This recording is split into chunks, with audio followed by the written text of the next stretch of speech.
Good morning and good afternoon. Welcome to another episode of Before Coffee. It is Thursday, where we have no theme, but we have news.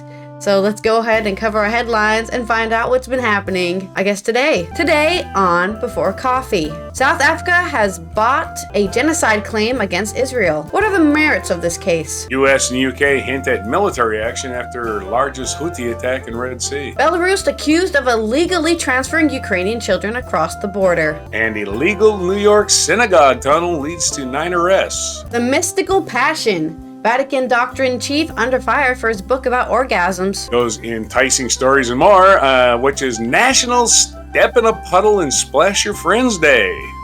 We'll try to explain what that means on January 11th, 2024 on Before Coffee.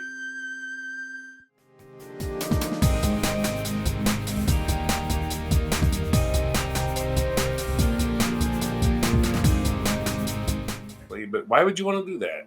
I have no idea why I'd want to splash your friends with a puddle. And again, it's our first news story. Ice cold in a lot of the country. There ain't no puddles, so I'm not sure. I'm not sure where there's puddles here because we had a giant storm. It's standing water everywhere.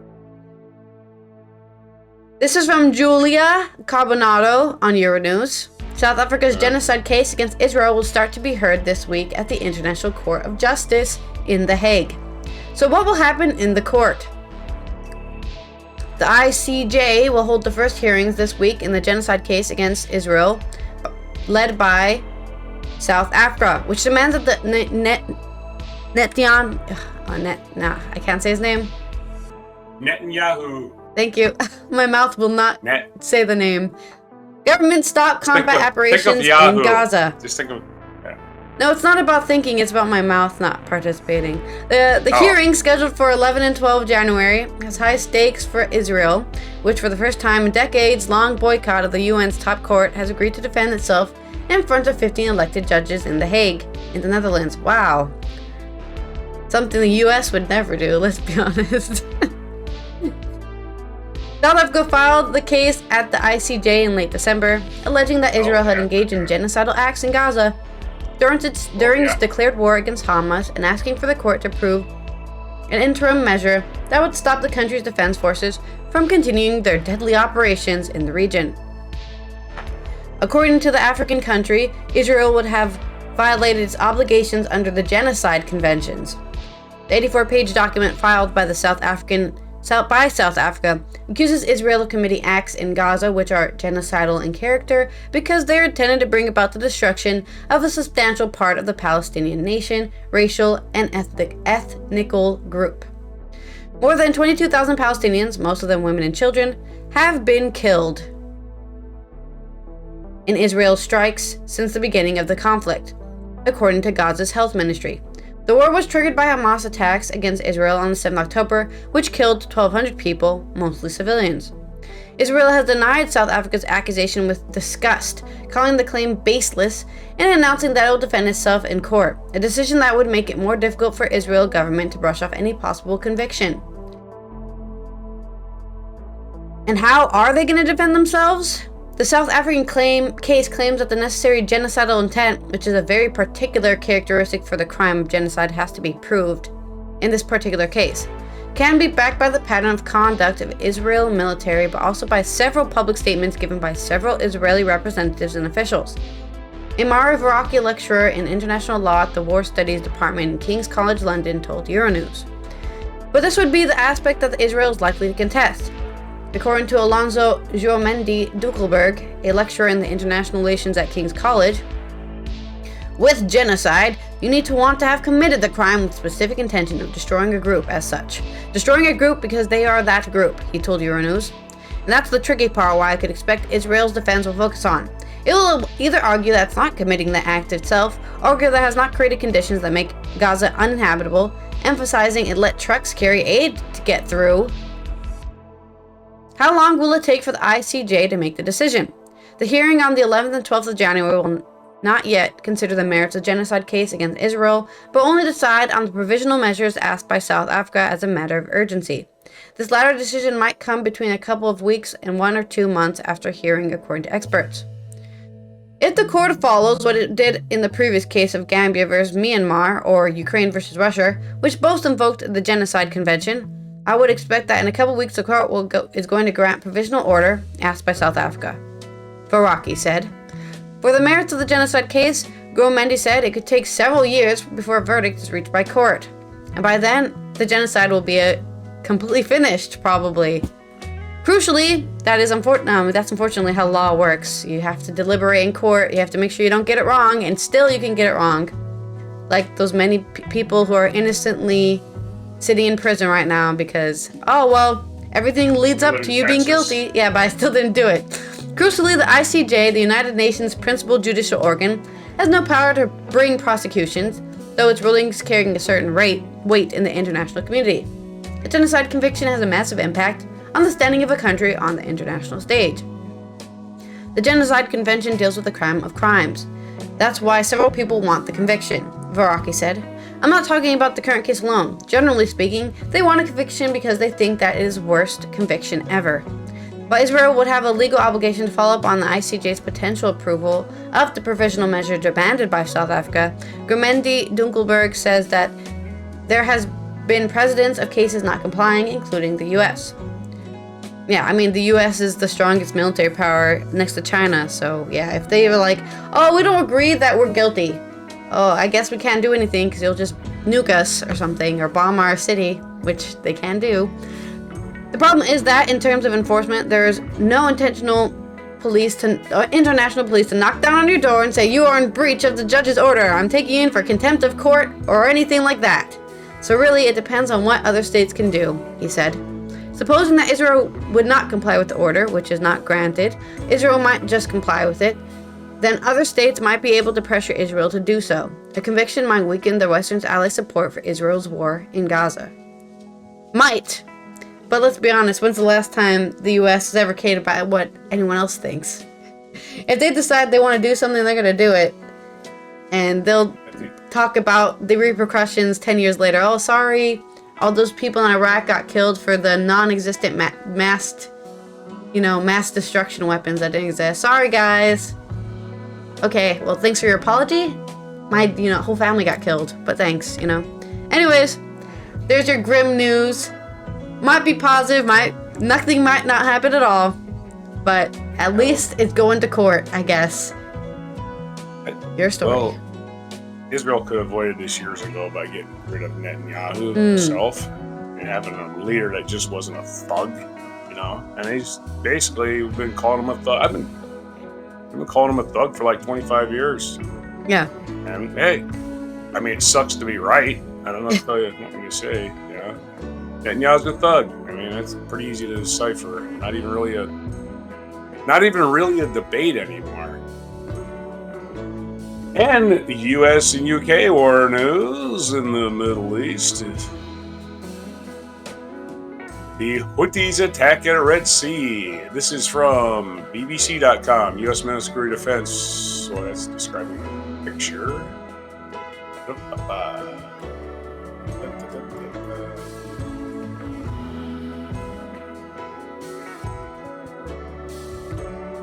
The U.S. and UK have hinted they could take military action against Yemen's Houthi rebels after they repelled the largest attack yet on Red Sea shipping. Carrier-based jets and warships shot down 21 drones and missiles launched by the Iran-backed group on Tuesday night.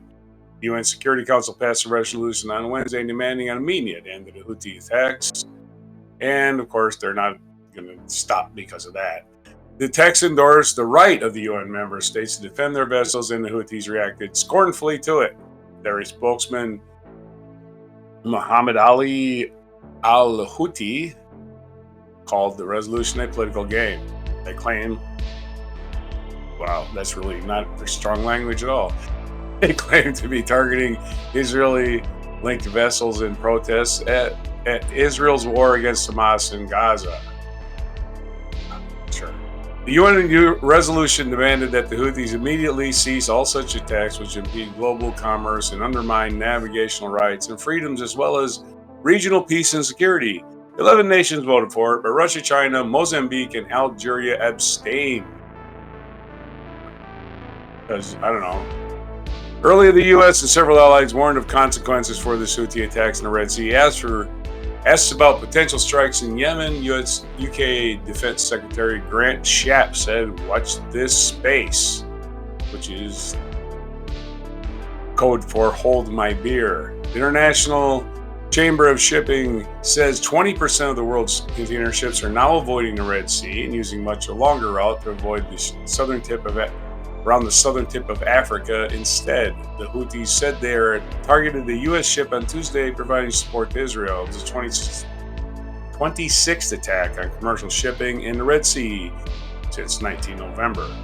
U.S. military said Iranian-designed one-way attack drones, anti-ship cruise missiles, and anti-ship ballistic missiles were launched from Houthi-controlled areas of Yemen around 21:15 local time, and 18 drones, 2 cruise missiles, and 1 ballistic missile were shot down by FA-18 warplanes from aircraft carrier USS Dwight D. Eisenhower, which is deployed in the Red Sea, and by 4 destroyers: the USS Gravely, USS Laboon, USS Mason, and HMS Diamond. HMS Diamond shot down 11 Houthi drones using its guns and Sea Viper missiles, each costing more than $1.3 million, a defense source. £1 million, a defense source said, which is $1.3 million. Yeah. No injuries or damage were reported. Later, Houthi military spokesman Yahi al-Sariyeh confirmed his forces had carried out an operation involving a large number of ballistic and naval missiles and drones. They targeted a U.S. ship that was providing support to Zionist entity Israel. The operation came as the initial response to the treacherous assault on our naval forces by U.S. enemy forces. He added, naval forces, they shot down missiles.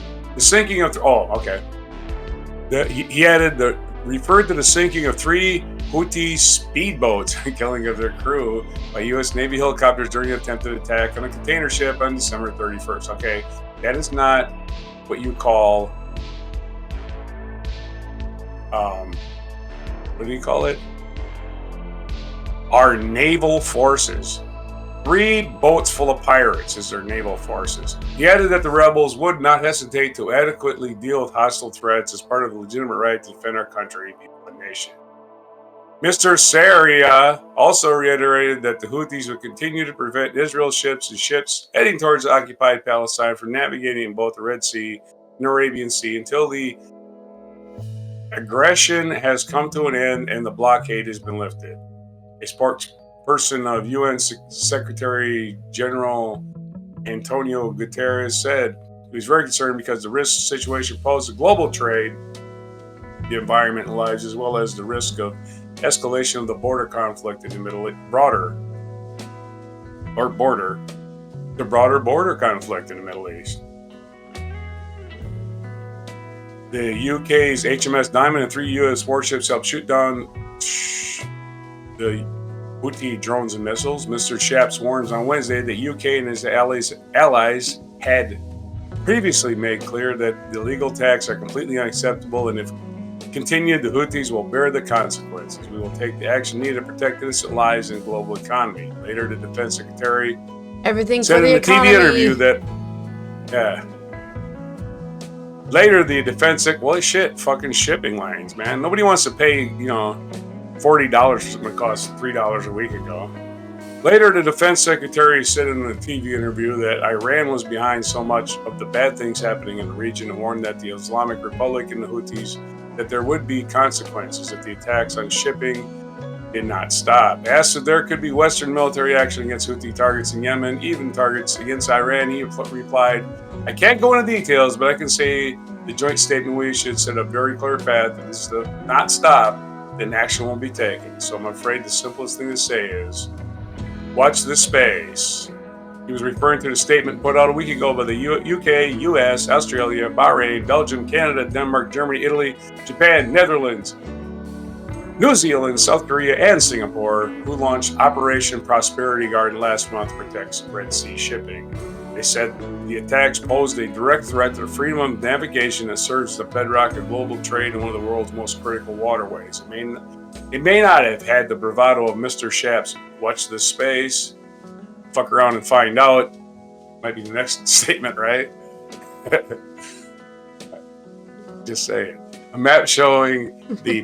Okay, we're not going to talk about a picture. Speaking to reporters at an airport in Bahrain during the Middle East tour, he was pressed by BBC North America correspondent Anthony Zurcher about whether it was time to talk of consequences turned to U.S. action. Mr. Blinken responded that he did not want to telegraph a U.S. military move. We're talking about Secretary of State Anthony Blinken, which I missed that reference. But that he had spent the past 4 days in the region warning the Houthis to cease their aggression. They have not only refused, but after his latest strike have claimed they're specifically targeting U.S. ships. Almost 15% of the global seaborne trade passes through the Red Sea, which is linked to the Mediterranean by the Suez Canal and is the shortest shipping route between Europe and Asia.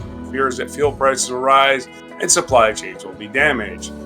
Houthis say they have been targeting Israel-owned or Israel-bound vessels to show their support for Iran-backed Palestinian group Hamas since the start of the Gaza war in October. So, formerly known as the Ansar Allah, the Houthis began a movement that championed Yemen's Zaydi Shia Muslim minority. In 2014, they took control of the capital Sana'a and seized large parts of western Yemen the following year, prompting a Saudi-led coalition to intervene in support of the international recognized Yemeni government. The ensuing wars reportedly killed more than 150,000 people and left 21 million others in need of humanitarian assistance. Saudi Arabia and U.S. have accused Iran of smuggling weapons, including drones and cruise missiles, to the Houthis. They're getting ready to do stuff. The defense secretary said, and I quote, "Watch this space," which translates loosely to, and I said, his next statement will be, hold my beer, and after that, it's going to be fuck around and find out. Yeah. So I'm just saying, he doesn't have much to serious, say. Yeah. We're just going to just elevate our pithy little phrases. All right, go ahead, your story. In our next story, Belarus has been, constantly being accused of illegally transferring Ukrainian children, but I'm sure there's more information here that we actually have evidence of it, I think, maybe. This is by Euronews with AP. Ukraine and Belarus, this is opposition party, have claimed that the Belarusian government is sending children from occupied Ukraine for training with the army. Oh, not only are they trafficking children, but they're making a child army. And they're gonna force Ukrainians to fight their own children in the war. How evil. Indeed. Belarus state television is reporting that authorities sent a recently arrived group of Ukrainian children from occupied Ukraine to train with Belarusian military to learn how to evacuate in the event of a fire. Okay. That seems fine. Maybe I'm just being dramatic. Ukraine and the Belarusian opposition allege that the Russian ally Belarus is engaging in illegal transfer of Ukrainian children to Belarus on a mass scale, which critics say is a campaign to indoctrinate the children as pro-Russian. Then they'll be like, I'm not Ukrainian, I'm Russian. And then everything will be fixed. For Russia anyways.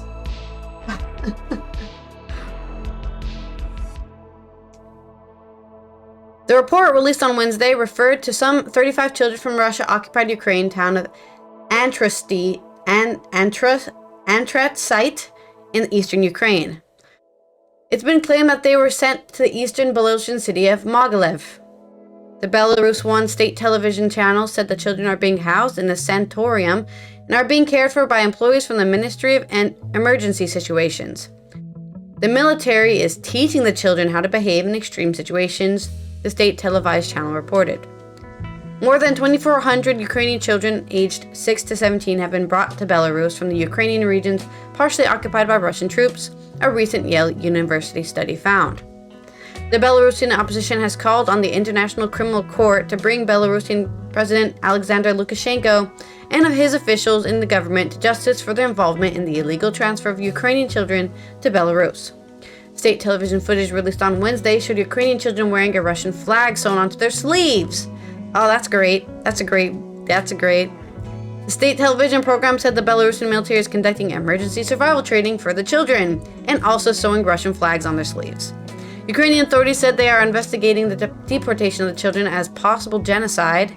The prosecutor general of Ukraine has said that Belarus is also being investigated over the alleged forced deportation of more than 19,000 children from occupied Ukrainian territories. That's right, kids. If somebody is telling you we're the good guys now, you are no longer that thing that your parents told you are. You're being genocided, culturally genocided. Don't let anyone, some random government official, tell you what to do. Think for yourself.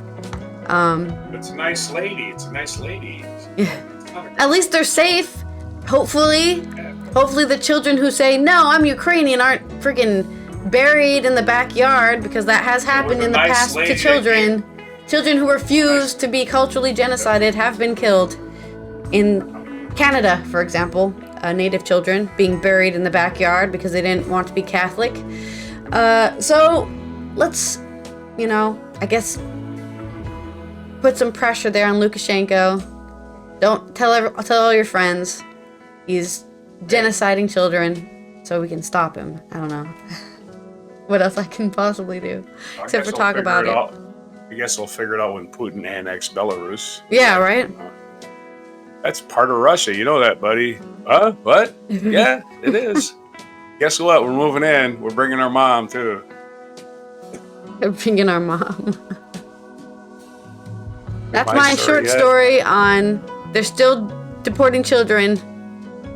Think of the children.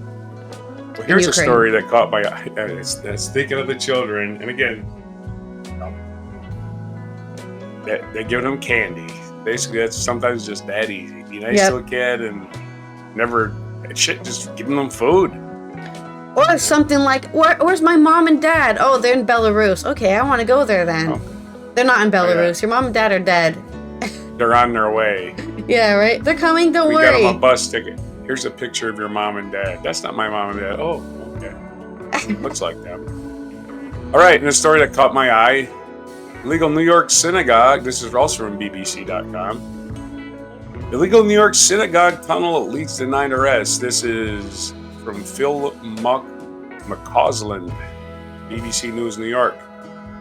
Got a lot of people's eyes, actually. My friends have been talking about it for like 5 days or something. No, this is fairly recent. It's okay, 3 days have been talking about it. They've been talking about it a lot.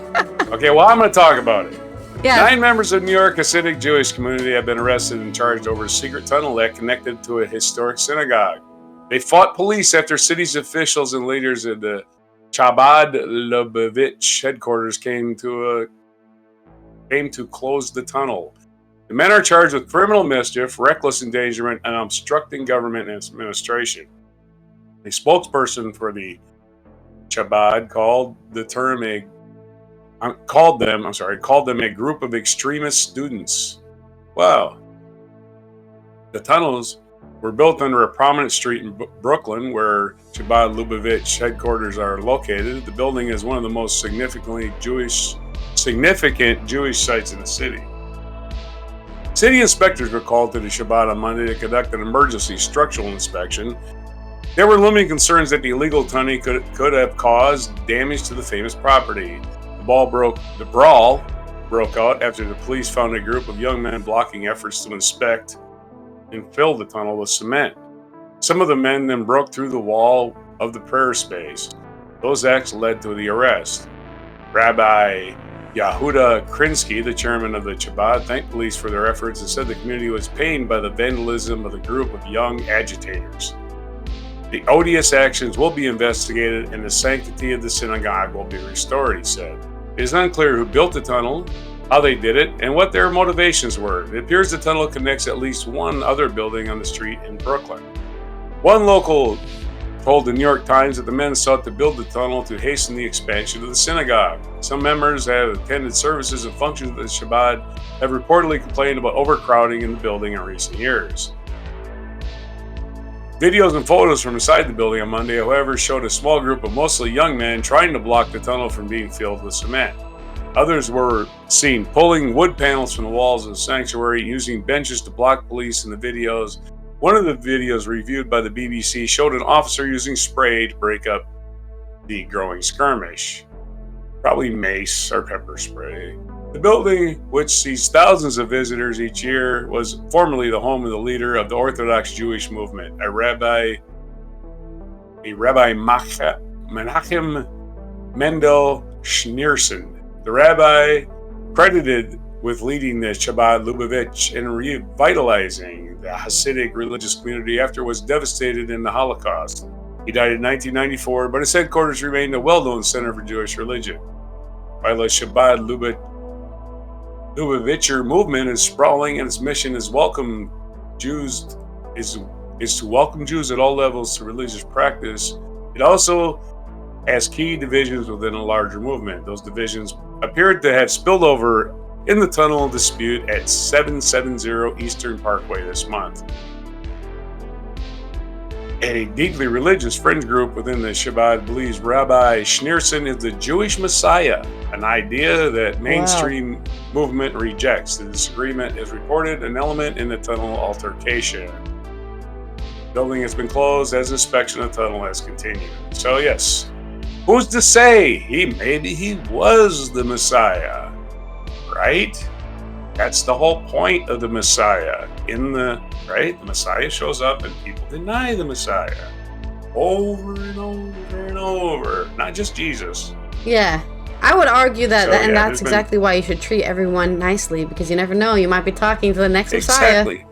Exactly. Maybe that bum on the street is the next Messiah, and you gave him a freaking nickel, and right away, you're blessed. You don't even know it. Yeah. I'm cured of my blindness. Back to you. Yeah, exactly. There are theories for on my Discord, my friends. Some theories are the man's urge to dig a tunnel. There's this funny meme out there where for some reason men love digging tunnels, and they're just, go to the beach. Right, the most popular joke is that you go to the beach, you get a shovel, and you just start digging a tunnel, and you're like, boy, this is fun. And supposedly only men have this urge to, to dig a tunnel at the beach. And some people can't control their urge to dig a tunnel, so they end up digging a tunnel in their house and then getting arrested because they have made a structural weakness in the surrounding area. I think actually this happened, I think I saw this story last week. Somebody dug, this was a woman, so it's not just men who have they want to dig tunnels. Women also want to dig tunnels. She dug a tunnel under 3 of her neighbors, all the way down under her neighbor's house. And of course, that could cause her neighbor's house to collapse into a sinkhole. So they had to arrest her. They had to fill in the hole. And, my freedom to dig a hole. It's not your freedom when you dig your hole under somebody else's land. So... I'll never do it. I'm too claustrophobic. Yeah. So I'm definitely not a tunnel digger. He does not have the man's urge to dig a tunnel. I don't know where it comes from. I'm sure I can find, maybe we'll cover it tomorrow. I'll find somebody has had to study this, right? We have tried to understand the psychological impact of needing to dig tunnels. Where does it come from? Was it back when we were little fishes in the ocean? Who knows? But that's my theory. I don't have the urge. I don't have that urge. Some people have the very strong urge to dig tunnels. As soon as I'm underground, they're part centipede or something. As soon as I'm underground, I think everything's gonna fall on me. It's all gonna fall. This is not safe. I'm not safe down here. I don't think about it in train tunnels, but they're reinforced. All right. I would if I was in one for an hour. I would. I'd be like, let me out of this damn thing. If we got stuck in the tunnel, which can happen. Yeah. All right, in more religious news, it's not about the Jewish Orthodox Jews, but instead the Catholics, which have their own dogmas, like orgasms. This is from Anka Ulea with AP. Cardinal Victor Manuel Fernandez's 1998 book about mystical sensual experiences with God describes orgasms in graphic detail and exposing rifts within the Catholic Church. The Vatican's newly appointed doctor-in-chief has found himself at a crossroads of culture war within the Catholic Church, between Catholics who embrace the Church's increasingly modern trajectory and others who reject it. Already criticized by the entire Bishops' Conference over his approval of blessings for same-sex couples, Cardinal Victor Manuel Fernandez is again under fire over a book he wrote as a young priest that describes orgasms in graphical detail. Fernandez's Spanish language book, titled La Pasión Mística, Espiritualidad y Sensualidad. I think we all know what that says. Or maybe we don't. It's pretty obvious. The Mystical Passion, Spirituality and Sensuality, in a short expose about mystical sensual experiences with God. Published in Mexico in 1998, the book is now out of print. Oh darn, I wanted to read about these people who get, the power of God within them, almost literally. But traditionalist Catholic blogs in Italy and Argentina dug up the text recently, causing furor among conservative and traditionalist Catholics who already had a bone to pick with Cardinal over his role in making the church more LGBTQ friendly. How dare he accept people and love all? It's not like Jesus said to do that or anything. According to the Catholic website Crux, Fernandez's book posits the sexual pleasure as a particular nobility above other bodily pleasures because it involves two people and is thus shared. When sexual pleasure is achieved in act of love, then sexual pleasure is also an act of worship to God, who loves the happiness of those who love each other, he wrote. Yeah, I love this guy's message. Spread the love, that's what I say. Fernandez's most explicit language comes in the later chapters, where he describes love shared with God as a mystical orgasm. He reflects how men and women experience orgasms differently. At one point, describing the female orgasm, he writes that women are often insatiable and may crave more, purportedly because of the ample blood flow during climax. He also concludes that women get less pleasure from watching pornography and that they need men to play a little before intercourse. He also notes that men and women make different noises. In the book's final chapters, Fernandez delves into his commentary about sexual desire, pornography, sexual satisfaction, and domination, along with the role of pleasure in God's mystical plan. If God can be present at the level of our existence, he can also be present when two human beings love each other and reach orgasm, and that orgasm, experienced in the presence of God, can also be a sublime act of worship to God, he wrote. Man. While scripture is full of stories of mystical ecstasy, Pope Benedict the 16th, sorry, I was doing my Roman math there, even wrote of the passionate love experienced by married couples. Fernandez's explicitness in discussing orgasm, bordering on caricature at times, suggests a familiarity with sex that seems uncommon for a celibate priest. Ah, that's a good point. Wait a minute. What does this guy know about orgasms? Was he just standing in the room at the time? Who knows? Fernandez told Crux that he had written The Mystical Passion after having a conversation with a young couple who wanted to better understand their relationships. He said he wrote the book when he was a young priest and that he would never write such a thing now. Fernandez also added that he had ordered the book's publication to be halted soon after it came out, when he first realized it could be misinterpreted. The conversation around the book now is happening without his consent, he said. This is the problem, don't write things because you never know when they'll be found. Guess. The Mystical Passion is a similar tone to another Fernandez book that sparked scandal soon after he was appointed, called Heal Me With Your Mouth, The Art of Kissing. How dare he talk about kissing? These are titles included in the list of publications the Vatican provided when Pope Francis named Fernandez a prefect of the Vatican's dicastery for the doctrine of faith, giving him marching orders to radically change the office's course. The change maker in the Catholic Church, Fernandez first made his name as Pope Francis' theological ghostwriter, the man behind many of Francis's major texts.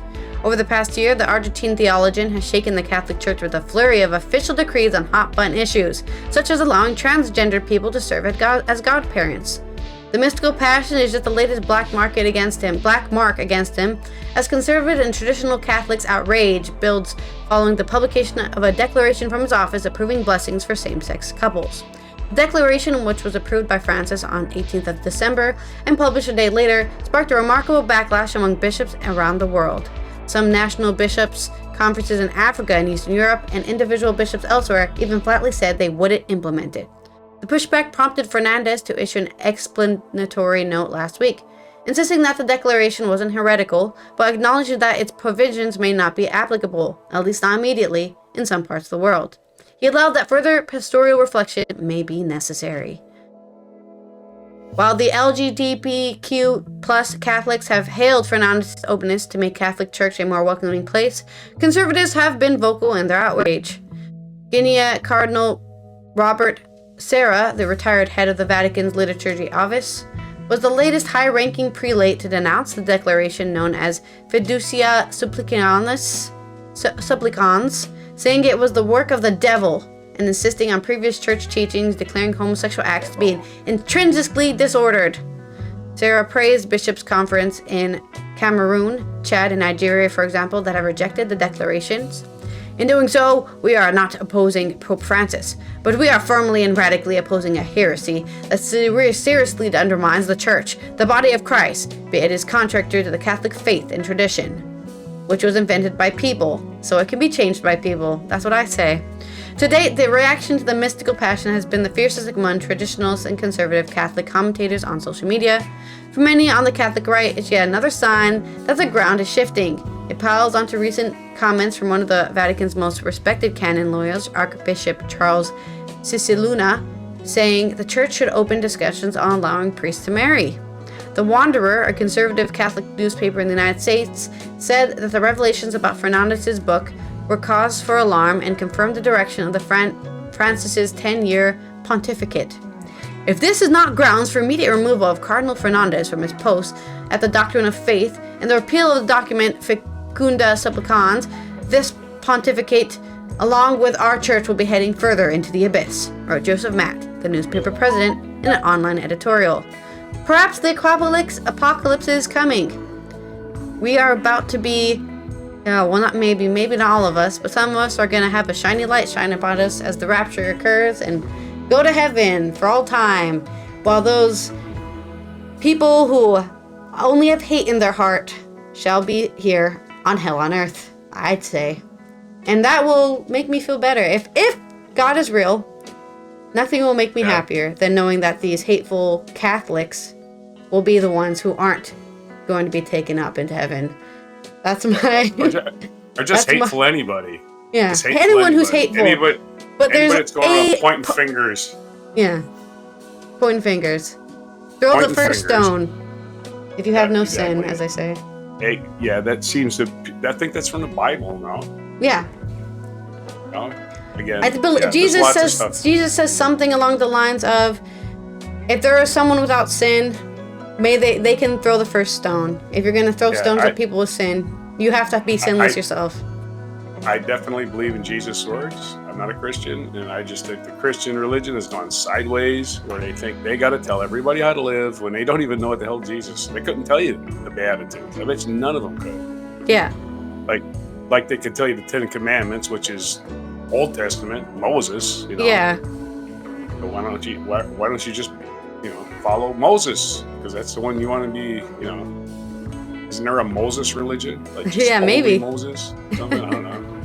He was Jesus. He's the guy. He's the guy with the tablets. The tablets. And okay. I guess we're back to me. I don't know. Yep. Your day in history. All right, this day in history. And this day in history. Alexander Hamilton. My name is Alexander Hamilton. That's right. It's Alexander Hamilton's birthday. Born in either 1755 or 1757. The first Secretary of the U.S. Treasury was born in the British West Indies on this day. In 1861, Alabama seceded from the Union, the fourth state to do so in the run-up to the American Civil War. And Alabama still fighting the Civil War. 1878, well, I said that about Mississippi, same thing. That's why they're so backward. That's why their economy's crap. They won't modernize. They want to keep... Here's my impersonation. Still live in the 1800s. We'll get on with progress. We're just holding down these black people. There's so much work. That's my impersonation of the American South. Thank you very much. All right. In 1878, milk was delivered for the first time in glass bottles in New York City, perhaps through a tunnel. Wow. Yeah.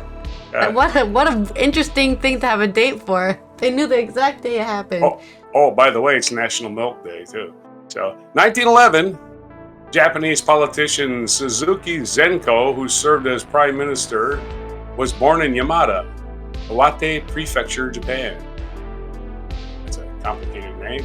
1964, the U.S. Surgeon General Luther L. Terry announced that cigarette smoking is linked to lung cancer. So if you ever see that Surgeon General's warning on the packet, he's the original Surgeon General who did that.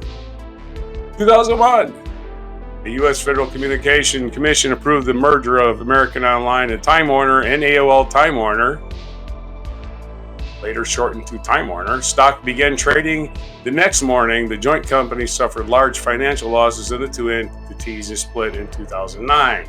So that was a complete disaster. 2008, New Zealand mountain climber explorer Sir Edmund Hillary, who, with Tibetan mountaineer Tenzing Norgay, was the first to summit Mount Everest, died at the age of 88. Now, I would say probably the Tibetan mountaineer probably never thought to go to the top of Mount Everest until Sir Edmund Hillary said, "Hey, what? Did you ever think about going to the very top of that?" And he's like, "Fuck no." Well, let's do it. Why the hell not? Give me a beer. Let's go. Yeah. 2014, Israeli general and politician Ariel Sharon, who was one of the chief participants in the Arab-Israeli wars and served as prime minister of Israel from 01 to 06, died at age 85, 8 years after being incapacitated by a stroke. And our featured event today, January 11th, 1935, Amelia Earhart's Hawaii to California flight. On this day, 1935, Amelia Earhart, one of the world's most celebrated aviators, made the first successful solo flight from Hawaii to California, a distance longer than that from the United States to Europe. Well, it's a lot longer, actually. And feature biography is Jean Chrétien, Prime Minister of Canada. Was born on January 11th, 1934, and he in Swahigan, Canada, and he is still alive. He's still living at the age of 89. Wow. Other famous birthdays besides Alexander Hamilton: William James, American psychologist and philosopher; Harry Gordon Selfridge, British merchant; Alice Paul, American suffragist; and Mary J. Blige, was born in 1971. Okay, Alice Paul in 1985, sorry. Gordon Selfridge was 1858. William James was 1842. I was just reading the names, not the days. Sorry. And of course, Mary J. Blige turns 53 today. Why does she seem young? I don't know. Anyway, I thought she was much younger than that. I guess I'm just old. Time flows not linearly. These kids are old now. All right, It's National Milk Day today, as we covered. National Milk, and that was covered by the first delivery of milk in New York City in a glass bottle. It's National Human Trafficking Awareness Day. And be aware that some people are not free. And of course, it's National Step in a Puddle and Splash Your Friends Day, and it's National Arkansas Day. The day Arkansas joined the Union. You want to know the originations of National Step in a Puddle Day? I'm sorry, to get this right. National Step in a Puddle and Splash Your Friends Day. On National Step in a Puddle and Splash Your Friends Day, particular criteria must be present to celebrate. On January 11th, unless an ideal conditions prevail, some areas of the country may have to create them. Well, if you're splashing water on anybody in January in Wisconsin, you're going to piss them off. If you're feeling somewhat mischievous, join on the celebration of all kids will love and young at heart adults will love just the same. Put on your boots, raincoats, slickers, and grab some rubber duckies too. Skip along the way. Splashing in puddles can be a terrific way to relieve stress. There's no right or wrong way of splashing or stepping in a puddle. We're going to get wet and probably a little dirty no matter how you do it. So splash away. All right. That does sound fun. Return to your childhood of jumping in puddles. Ruining people's clothes and their shoes and giving them pneumonia. Oh, yeah. Good times. That's the news for today on January 11th, 2024 on Before Coffee. Alright, and this has been Allison here from the Netherlands, where there aren't any puddles. So unfortunately I won't be able to jump in some puddles with my rain boots that I don't own. But we will see you tomorrow for our Friday news dump, where we tie off the end of our week. The second week here of January. Start freaking out. Time is moving fast. And here is your mic drop moment. I want you to imagine for a second that Jefferson and Hamilton and Adams and Washington and Franklin were sitting here tonight. Do you think they could imagine that the country they risked their lives to create would actually be having a conversation about whether a convicted criminal should be president of the United States? I can't tell you how many people in New Hampshire have asked me, why isn't there a law against that? The answer is because nobody ever thought that someone would have the audacity to run for president as a criminal. And they never thought that any American electorate would actually support it. It's not their fault that they didn't put it in the Constitution, along with 35 years old and a natural-born American citizen. They didn't think, let's throw in here, and not a criminal. They thought maybe we'd get that part. We're going to show them now whether we do or we don't in the next 10 months. Do we get it or don't we?